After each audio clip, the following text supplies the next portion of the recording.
দিব্যডিমা জনগোষ্ঠীয় সাংস্কৃতিক সন্মিলনৰ এইটো পঞ্চম বাৰ্ষিক অধিৱেশন তথা সাংস্কৃতিক সন্মিলন আজি পুৱাৰ পৰা আমাৰ কাৰ্যসূচী বৰ্তমানলৈকে চলি আছে। পুৱা আমাৰ মূল পতাকাৰ লগতে জনগোষ্ঠীয় পতাকাসমূহ উত্তোলন কৰা হৈছিল।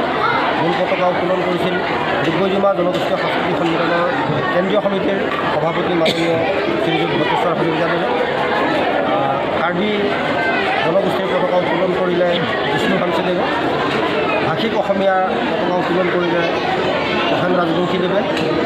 ডিমাচা পতাকা উত্তোলন কৰিলে ৰাইজেন ৰাজীৱ ডাঙৰীয়াই আৰু বড়ো পতাকা উত্তোলন কৰিলে হৰি নাৰ্জীদেৱে। তাৰ পাছতে আমাৰ বৃক্ষৰোপণ অনুষ্ঠানটি অনুষ্ঠিত হৈছিল আৰু বৃক্ষৰোপণ কৰিলে আমাৰ কমল চন্দ্ৰ বসুমতাৰীদেৱে। তাৰপিছত আমাৰ স্মৃতিতৰ্পণ বৃক্ষৰোপণ কৰিলে আমাৰ সমল নাথদেৱে আৰু স্মৃতিতৰ্পণ অনুষ্ঠানটো অনুষ্ঠিত কৰিলে আমাৰ কমল বসুমতাৰীদেৱে। আৰু বৰ্তমান আমাৰ দিব্যডিমা জনগোষ্ঠীয় সাংস্কৃতিক সন্মিলনৰ মুকলি সভা সাংস্কৃতিক সন্মিলন আৰু সম্বৰ্ধনা অনুষ্ঠান চলি আছে আৰু সন্ধ্যা সময়লৈকে এই অনুষ্ঠান আছে। অনুষ্ঠানত কোন কোন বিশিষ্ট ব্যক্তি হিচাপে আমি আমন্ত্ৰণ কৰিছিলোঁ মুকলি সভাৰ উদ্যোগক হিচাপে ডক্টৰ প্ৰেমানন্দ গোস্বাহাৰী ছাৰ। তেখেতে আহি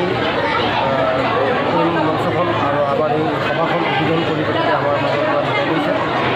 আৰু নিৰ্দিষ্ট বক্তা হিচাপে আমি আমন্ত্ৰণ কৰিছিলোঁ গুৱাহাটীৰ বিশিষ্ট লেখক ৰাজনৈতিক বিশ্লেষক ছাইদুল ইছলাম ডাঙৰীয়া। তেখেতেও আহি তেখেতৰ নিৰ্দিষ্ট বক্তাৰ ভাষণ ভূমিকা প্ৰদান কৰিছে।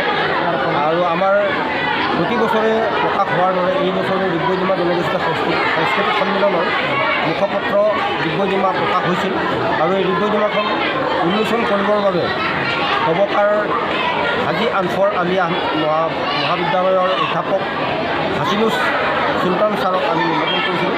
তেখেতে আহি আমাৰ মুখপত্ৰখন উন্মোচন কৰিছে আৰু বৰ্তমানলৈকে আমাৰ বিভিন্ন ধৰণৰ সাংস্কৃতিক কাৰ্যসূচী চলি আছে।